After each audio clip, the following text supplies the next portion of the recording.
How did a new running habit transform one educator's life? What's brewing in the coffee world, and what is one bean that we really need to try? How can we take our own next steps of personal and professional growth in 2026? Welcome back to another episode of the Teachers on Fire podcast, airing live on YouTube most Saturday mornings at 8 a.m. Pacific and 11 a.m. Eastern. My name is Tim Cavey, and my mission here is to warm your heart, spark your thinking, and ignite your professional practice. Today's Teacher on Fire is Edmond Chin. Edmond is a runner, a coffee connoisseur, and a high school teacher in Vancouver, Canada. More importantly, I am privileged to call Edmond a colleague and a friend, and I'm so glad to have him on the show to share his message with my audience today. You can connect with Edmond on LinkedIn, on X at EdmondC87, and on Instagram at the same handle, EdmondC87. Edmond, thank you so much for coming on the show today, my friend. Are you ready to light it up? I am ready. Thank you for having me. Well, what a pleasure it is. I am so grateful that you agreed to share some of your Saturday morning with me, and I know that's no small ask, so thank you so much for joining me. For the next few minutes, we're going to have a lot of fun as we get into your story. And as we start out the year, I know a lot of educators are thinking in this season about what change can I make in my life? What are some steps that I can take, perhaps, to make this work, this important work that we do, just a little more sustainable? So I want to jump right into it, Edmond, with your running story, because I've heard it, I've heard different pieces of it, and I know it's powerful. Take us back to, I believe it was 2024, when you really decided to take your running habit to the next level. What prompted that change in your life, and how did things start initially for you? So the journey started back in May 2024 when I visited my doctor. I had my blood work tested, got a complete body checkup, and the results did not come in positive. It wasn't great. So at the time, I was weighing roughly 190. The highest I've seen on the scale was 192 pounds. And so my doctor was saying that I'm overweight. I need to lose some weight, and my cholesterol level is higher than it should be. So at that point, the decision is to get healthier. So for the first couple months after visiting my doctor for the month of May and June, I decided that I need to cut out on all the junk food. So if you know me, you know I love junk food. I love sweets. I love chips. I love cakes, cookies, Oh, yeah. chocolate, you name it, right? So I usually have a bunch of snacks just right next to me on my computer as I work, as I'm on the computer or do my prep work or whatnot. So for the first 2 months, I had to cut them all out just to get into the habit of healthier living. And at that time, back in May and June, school is still in session. So life is just busy. I don't really have the time to exercise. Until summer hits in July 2024, I decided to start jogging. And in terms of choosing a workout, I chose jogging and running is because I've done it in the past. I know it worked. And also that's just something that I somewhat enjoy compared to other sports. And with many of the sports, you kind of have to find a partner to work with. For example, volleyball, hockey, etc. You kind of need someone to participate in. But with jogging and running, you can go anytime, any day on your own. All you need is a good pair of runners. So in July, I started jogging, but it was just occasional. It wasn't like every day. It wasn't really until August 2024 when I started jogging on a day-to-day. And so fast forward 1 year later, I was able to cut down on my weight when I visited my doctor again and got my blood work tested once again. My cholesterol levels actually did go back down to a normal level, and I was able to shed quite a bit of pounds from 190 all the way down to 145. Wow.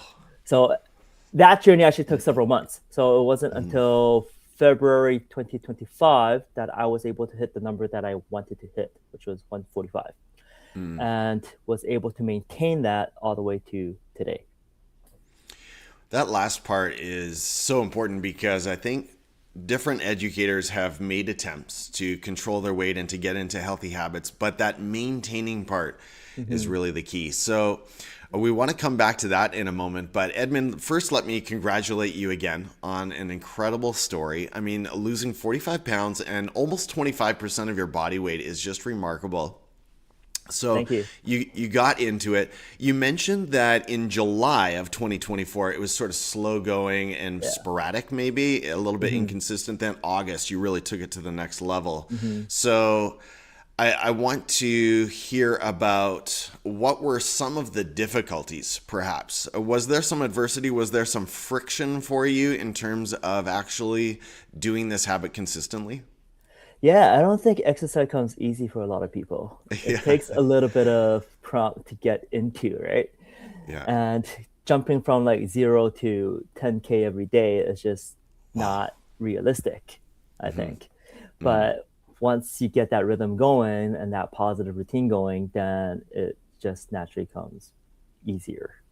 Yeah. So the friction, yes, it does come. And even today, even now, as I'm running every day, there are still days when I am not motivated to run. Like, for example, looking out at the weather today, it is raining, it is dark, it is windy, it is cold. Those are the kind of days when I'm just like, oh, I do not want to run 10 kilometers today. Yeah. But I'll still go out, probably run 1 or 2 kilometers just to keep that streak going. Yeah. So I want to come back to that in a moment and talk about those keys to consistency because I think that's such an important piece here. But first, let's go a little deeper on the benefits that running has brought into your life. So obviously, the weight loss is a huge win. A lot of educators out there, especially the veteran educators my age and older, are saying like, wow, I really need a solution here. I need to find some way to control my weight and my health. What have you found just holistically across going beyond weight? What have been some of the benefits of this running habit in your life?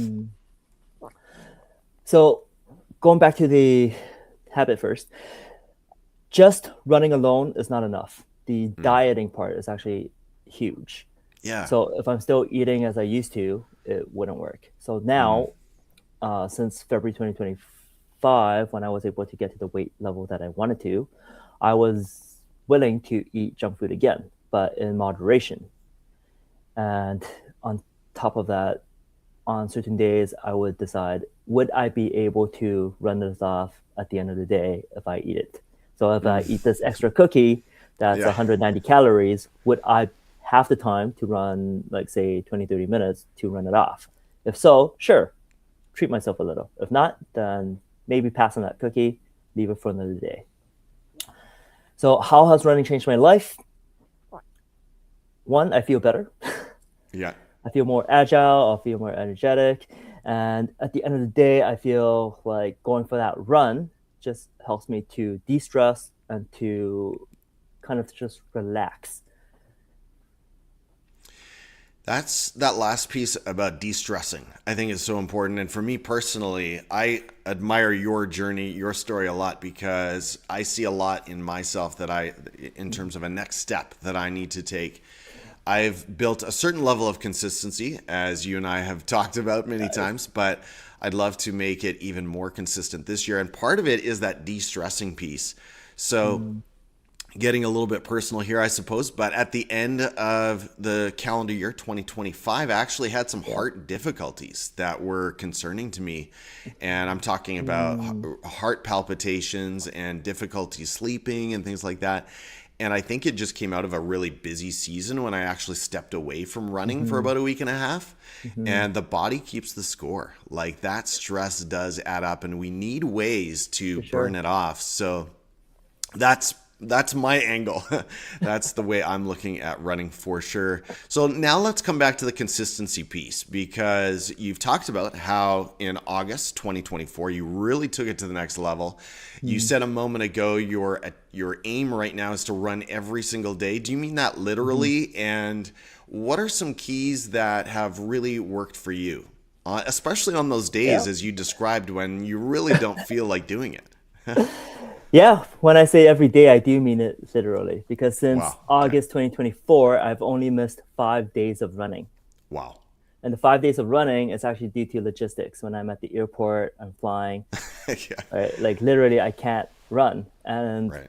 right now, I'm on a 290 days plus streak That's right. again. Yes. That's incredible. I'm hoping to get to 300 plus, but then in a couple of weeks from now, I will be going to Costa Rica. And so there's a good chance that streak will end once again, Sure. but that's Yeah. okay. I'll restart it. So to build a consistency, I build it into my daily routine. So no matter how tired I am, how late it is, I will go out for that run, even if it's just 1 kilometer. So I Mm. know that if I stop for a day, like today, it's easy to lead to second day and third day and fourth Yeah. and so forth. Hmm. Because the weather right now is not great. It Hmm. seems to be raining every single day for the next, oh, it will be for the next couple of weeks. So if I let that to be an excuse that, oh, it's raining, it's dark, it's windy, let's just take a break today. But then tomorrow I can use the exact same excuse. It's Hmm. dark, it's raining, it's windy, it's cold. So how many days of break am I talking about, right? Yeah. So Yeah. so let's not use that excuse and let's just go run. Put on a Yeah. jacket, put on a lighting vest. You actually encouraged me to get one of those light up reflective Oh vests, yeah. which I've been Yeah. using at night now when I'm doing my night Yes. runs, which is great because it light up. People can see me because the thing is, a lot of my running clothes, they're black. Like right now, Yeah. I'm wearing a black hoodie as well. I don't really have like those bright clothes, especially for the winter season. Hmm. So having that reflective vest actually is quite helpful for Hmm. night running. Hmm. So thanks to you for that encouragement. You're very welcome. Yeah. So just a quick note. A lot of times I hear people say, "Oh, I just don't have the time to run," Mm. and I'm like, "Well, technically we do. Do you have 5 to 6 minutes out of your day? Can you take 5 to 6 minutes out of your day?" Most people will be like, "Yeah, I do have 6 minutes out of my day." If you can't Yeah.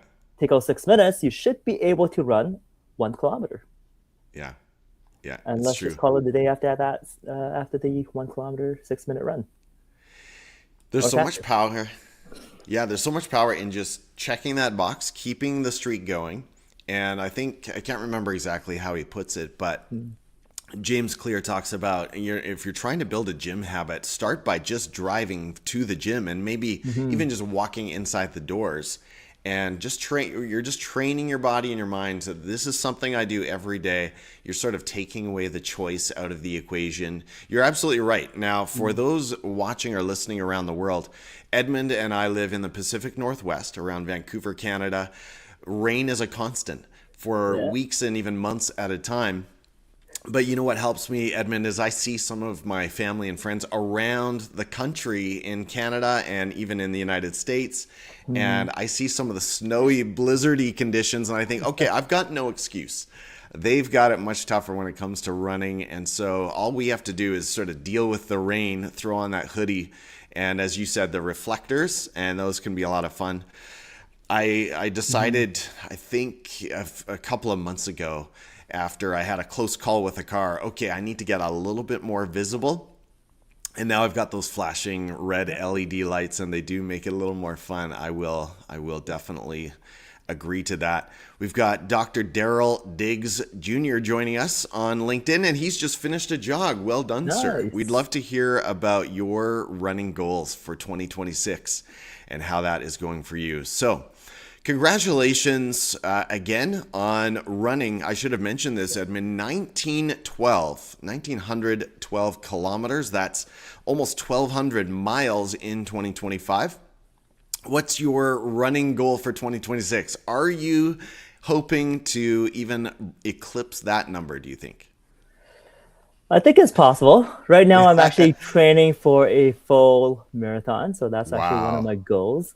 Wow. I've signed up for the BMO full marathon that will be taking Okay. place on May 3rd, 2026. Okay. So I've never completed a an official full marathon. Right.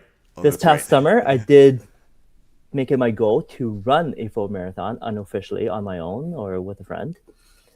Um, Lots of traffic, so that was a discouragement. Lots of stopping Sure. and running, and each stop, it's a lot harder to take the next step. It is. So signing up for a full marathon without the traffic, hopefully that will help. And so Hmm. the goal for the full marathon is actually to run it in under 5 hours. Hopefully I'll achieve it. I don't know. We'll see. And the second running goal is the Sun Run, which will be taking place in April 2026. So last year, my time was 51:09, which was a huge improvement from the year before, which was at 69 minutes. So Wow. an 18-minute improvement. Wow. Wow. And this year, I'm hoping to complete in under 50 minutes, but I've been challenged to go a little further, say 48 minutes. And I'm like, Ooh. yeah, it's maybe doable. I don't know. I've never done it in under 50, but we'll see. I've got the same goal, my friend, and I've noticed on Strava, we'll talk more about Strava in a moment, Okay. but our split times have gotten pretty close. Pretty close. I don't know if you've noticed that, but your times from the beginning of this running habit in 2024 have really come down. I've noticed your split time per kilometer has gotten pretty competitive, and that's a goal. That is a, now I'm a good decade older than you, but that's a goal, what you just mentioned of less than 5 minutes a kilometer or under 50 Mhm. minutes for Vancouver's Sun Run. That's been a goal of mine for a good 15 years. And I've come close, Wow. but I've never done it. So, hey, more power to both of us this year. Anytime I go out on Strava and I have a run. Last week in Phoenix, I ran 6 kilometers in less than that 5 minute split time. Wow. So I know I've got it in me. I just have to keep at this habit and keep that consistency going. Yeah, that's it's just fun to share similar goals with other educators.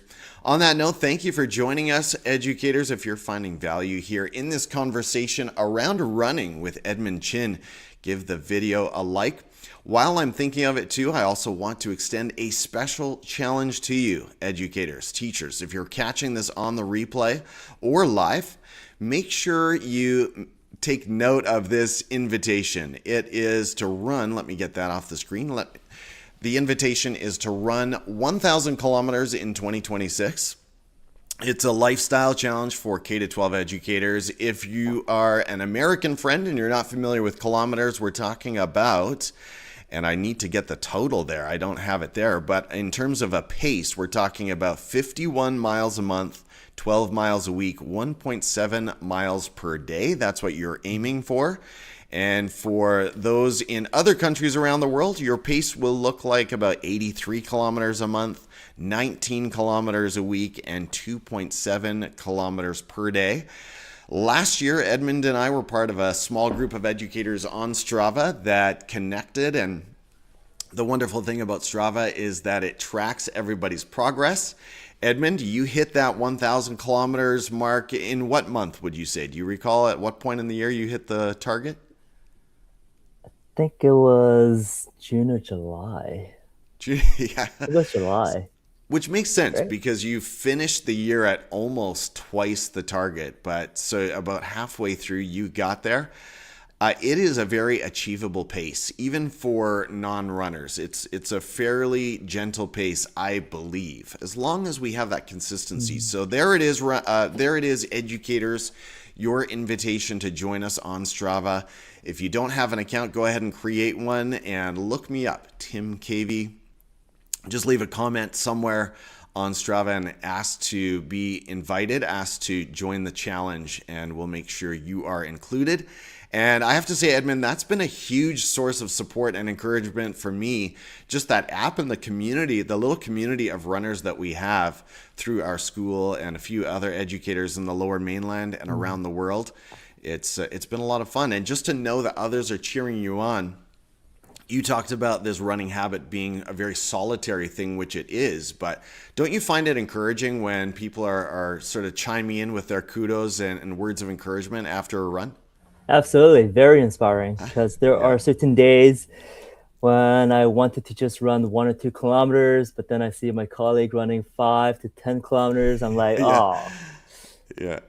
I gotta run a few more. Yeah, Like, what's my absolutely. excuse? So And yeah, we've got definitely. Yeah, and we've got some incredible friends. I'm thinking of people like Clarence and Vanessa and others who, wow, they really, really push us as well. Dr. Daryl, back on LinkedIn, says consistency and focus have been the keys for him. Absolutely. Well, we're going to shift the conversation a little bit, Edmund, to one of your other passions, and that is coffee. Okay. And I introduced you as a coffee connoisseur. That is an accurate statement, my friend, because you know more about coffee than anyone I know. Tell us about this quest to learn more about coffee. How did it begin? Oh wow. I started getting into coffee back in 2012 when I was living in Australia. Wow. Okay. Yeah. But at that time, I was only drinking espresso type drinks. And then, so when I came back from Australia, I bought myself an espresso machine and started visiting a lot of different cafes. But I didn't get into pour over coffee until 2019 when I visited a coffee festival. And at the coffee festival, I was able to taste all the different pour over coffees and try out all the different coffees and learning about coffee there and knowing that coffee can be so amazing in terms of the taste. There are so Yeah. many different type of notes that I've never encountered. I'm like, coffee that tastes like blueberries? Like, what? Crazy. So 2019, and then leading into the pandemic, that's when I bought myself like all these different coffee gadgets and started to get more into coffees, learning about coffees. Now I own like so many different coffee books and watching like coffee channels and really got into coffee that way. So it wasn't really until 2019 when I started to explore coffee more deeply. I am a self-described coffee. I'm a heavy coffee drinker, although the recent health issues that I told you about are telling me maybe I need to ease back on that a little bit. But I am no coffee connoisseur, and I know I have a lot to learn from you. Edmund is one of these colleagues who takes it so seriously. He's got the scale right in the staff room. You're weighing out the grinds, and always different brands and flavors and beans. So that's where I want to go next. Was there, when you look back on your coffee learning through 2025, was there a Mhm. bean brand or variety that you would say doesn't get enough love, one that really got your attention? Yeah, so earlier this year, I had this really amazing coffee from the Mikava farm, and it is a Colombia coffee. It is a Mm, geisha varietal. It tasted like Fruit Loops. No kidding. mm. It tastes like Fruit Loops. I was like, what is this? This is crazy. But it was also pretty expensive. It was like 80 cents a gram. Mm. So to put that into perspective, usually to make 1 cup of coffee, you'll need at least 15 to 20 grams of beans. So this is a pretty expensive cup, but it Mm. was so good. And so geisha beans is one that's been talked about. Lots of people know geisha beans. They love it. And recently, a lot of the geisha beans I find to be more tea-like. So if you love tea and some of the lighter roasts, geisha is actually a very good varietal to go into. They are known to be slightly more on the expensive side, Sure. but they're really good and definitely worth checking out and trying out. But aside from geisha, I also really like Sudan Rume and Sidra coffees, and those two are two varietals that don't really get talked about a lot, but Okay. they're pretty unique as well. They're pretty good. All right. Well, if I hope it's become clear, dear listener, that my friend Edmund knows a lot, and I probably won't be able to remember those names. But if you're interested in hearing more, the place to go is Edmund's Instagram account. And let me just throw this on the screen briefly. So Edmund does a beautiful job of presenting, and we've got videos, we've got pictures, we've got brands and information. So make sure you are following Edmund C87 on Instagram. And he's just doing a beautiful job of cataloging his learning journey with coffee.